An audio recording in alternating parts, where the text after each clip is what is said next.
प्यारे बच्चों नमस्कार। आज की ऑनलाइन क्लास में आपका स्वागत है। प्यारे बच्चों, आज हम क्लास 7 एसएस वर्कबुक के अंदर पुस्तक सामाजिक एवं राजनीतिक जीवन भाग 2 अध्याय 5 औरतों ने बदली दुनिया के प्रश्न उत्तर हल करने वाले हैं।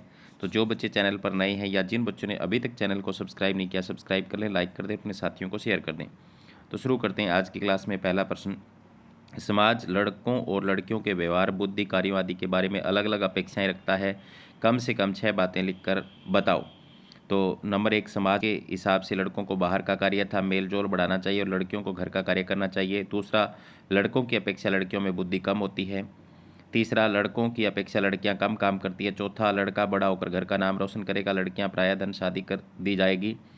नंबर 5, समाज में लड़कियों को घर की इज्जत के हिसाब से भी देखते हैं। आगे है प्रश्न नंबर 2, क्या तुम्हारे गांव कस्बे में लड़कियों को माध्यमिक शिक्षा प्राप्त करने में कोई समस्या होती है? अगर हाँ तो किस किस तरह की समस्या होती है? नंबर 1, सबसे पहले तो परिवार की स्थिति से बेटियों को कम पढ़ाना चाहते हैं। नंबर 2, विद्यालय का गांव से दूर होना, धन की कमी, जागरूकता की कमी। आगे है प्रश्न नंबर 3, पाठ में राज सुंदरी देवी, रसाबाई और रुकैया सखावत हुसैन के जीवन के बारे में बताया गया है। इन तीनों की कहानियों में से तुम किसकी कहानी से सबसे अधिक प्रभावित हुए, क्यों? रमाबाई 1858 से 1922 महिला शिक्षा की यह योद्धा, कभी स्कूल नहीं कि उन्होंने पढ़ना लिखना अपने माता पिता से सीखा। उन्हें पंडिता की उपाधि दी गई क्योंकि ये संस्कृत पढ़ना लिखना जानती थी। उन्होंने 1898 में एक मिशन की स्थापना की जहां विधवा स्त्रियों को, गरीब औरतों को शिक्षा दी जाती थी। यह मिशन आज भी सक्रिय है। आगे प्रश्न नंबर 4, तालिका में एक परिवार के सदस्यों के बारे में कुछ जानकारी दी गई है। पिता बीए पास, नौकरी, माता प्राथमिक घरेलू कार्य, चाचा 12वीं पास, खेती, चाची अनपढ़ घरेलू कार्य, बेटी नहीं पढ़ी, बेटी 5वीं के बाद सरकारी स्कूल छोड़ दिया, घर पर है, बेटी 4वीं सरकारी स्कूल, बेटा 10वीं प्राइवेट स्कूल, बेटा 12वीं प्राइवेट स्कूल। तालिका के आधार पर सवाल करो। माता चाची और पिता चाचा की शिक्षा की तुलना कर क्या एक निष्कर्ष निकालो। माता प्राथमिक, चाची अनपढ़, पिता बीए, चाचा 12वीं। निष्कर्ष यह है कि पुरुषों के मुकाबले महिलाओं को शिक्षा कम दी जाती थी। घर में बेटों और बेटियों की शिक्षा की तुलना कर 2 निष्कर्ष निकालो। बेटे घर में रहेंगे और घर का नाम रोशन करेंगे, बेटियां प्रायः धन शादी कर दूसरा घर बसाएंगी।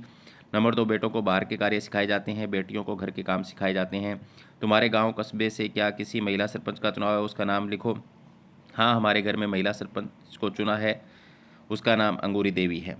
पता लगाओ कि पंचायत में महिलाओं को कितने प्रतिशत आरक्षण दिया जाता है? तो 50% आरक्षण अब दिया जाता है। पहले 33% था, 50 कर दिया है। क्या तुम महिलाओं को सरकारी पदों पर आरक्षण देने के पक्ष में हो, क्यों या क्यों नहीं? हाँ, मैं महिलाओं को सरकारी पदों पर आरक्षण देने के पक्ष में हूँ। इससे महिलाओं को आत्मसम्मान में वृद्धि होगी, वे पुरुषों के साथ कंधे से कंधा मिलाकर चल सकेंगी, एक सशक्त भारत के निर्माण में योगदान देगी। नीचे हरियाणा के बारे में कुछ आंकड़े दिए गए। ये आंकड़े भारत जनगणना 1991 और 2001 से ली गई। किसी राज्य की साक्षरता दर हमें यह बताती है कि उस राज्य में 7 वर्ष और उसकी ऊपर आयु के कितने लोग कम से कम हस्ताक्षर कर चुके हैं। हरियाणा के कुछ आंकड़े प्रति 100 में से समूह साक्षरता दर भारत जनगणना 2001, लड़के 79, लड़कियां 56, 6 से 10 वर्ष के बच्चे जो स्कूल जाते हैं तो लड़के 65 और लड़कियां 52, 6 से 10 वर्ष अनुसूचित जाति के बच्चे जो स्कूल जाते हैं तो लड़के 52 और लड़कियां 41। ऊपर बनी तालिका से निष्कर्ष निकालते हुए किन निष्कर्षों से आप सहमत हैं? सही और गलत का निशान लगाना है। हरियाणा के ग्रामीण क्षेत्रों में 6 से 10 वर्ष की लड़कियों के मुकाबले ज़्यादा लड़के स्कूल जाते हैं, तो बिल्कुल सही है। 6 से 10 वर्ष के स्कूल जाने वाले लड़कियों और अनुसूचित जाति की लड़कियों की संख्या की अगर तुलना की जाए, सबसे ज़्यादा स्कूल अनुसूचित जाति की लड़कियां जाती है, ये गलत है। हरियाणा के साक्षरता दर और बच्चों की उपस्थिति के आंकड़े दोनों यह बताते हैं कि लड़कियों की शिक्षा की स्थिति लड़कों से बेहतर है, तो ये गलत है। नीचे कुछ महिलाओं के चित्र हैं जिनका अलग अलग क्षेत्रों में महत्वपूर्ण योगदान है। पहला जो चित्र है वो इंदिरा गांधी जी का है, दूसरा कल्पना चावला और तीसरी मदर टेरेसा जी हैं।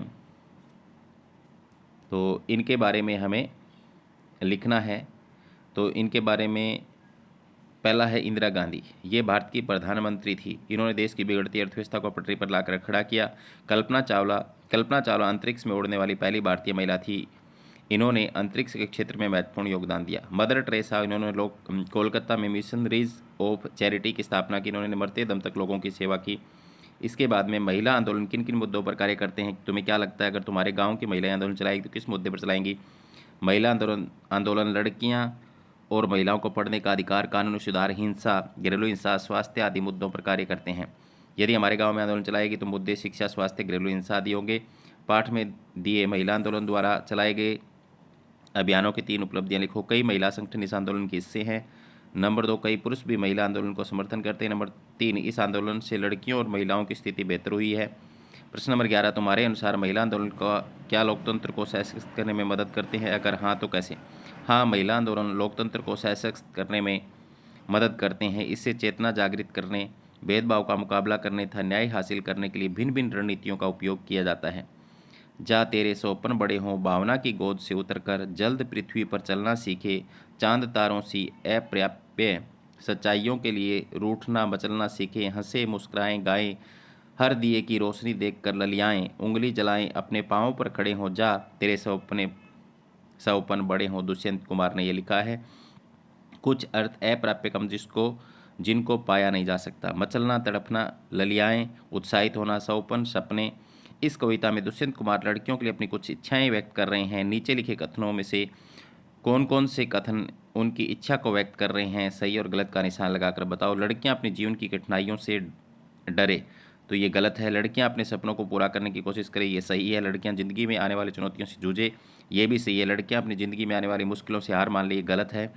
चाहे रास्ता कठिन हो, लड़कियां अपनी ज़िंदगी के निर्णय लेने के लिए संघर्ष करती रहे, ये बिल्कुल सही है। तो प्यारे बच्चों, ये थी आज की क्लास। मिलते हैं नेक्स्ट क्लास में, तब तक के लिए बाय बाय, धन्यवाद।